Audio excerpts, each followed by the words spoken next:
শনিবার সকালে ভারতের পশ্চিমাঞ্চলীয় রাজ্য গোয়ার মোরগাঁও বন্দরে পৌঁছায় ফরাসি বিমানবাহী যুদ্ধজাহাজ এফএনএস শার্ল দ্য গল। ২৬০ মিটার দীর্ঘ এবং ৬০০ মিটার চওড়া এই জাহাজটি ফ্রান্সের অন্যতম আধুনিক সামরিক সম্পদ।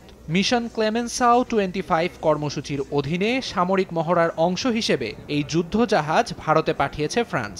৪২,০০০ টন ওজনের এই জাহাজে করে রাফাল মেরিন যুদ্ধবিমান, ফ্রিগেট এবং সরবরাহ জাহাজ নিয়ে ফরাসি নৌবাহিনীর একটি বিশেষ দল এসে পৌঁছায়। দলটির commander rear admiral Jack Mallard জানান, বার্ষিক ভারুনা নামের ভারত ও ফ্রান্সের যৌথ মহড়ায় অংশ নিতেই এই সমুদ্রযাত্রা।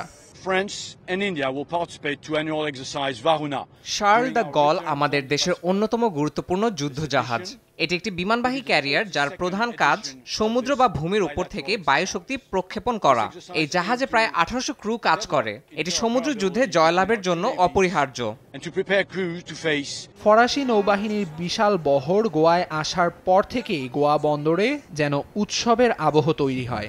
আগামী কয়েকদিনে ফরাসি যুদ্ধবিমানগুলো ভারতীয় বিমান বাহিনীর যুদ্ধবিমানের সাথে যৌথ মহড়া ভারুনার ৪২তম আসরে অংশ নেবে।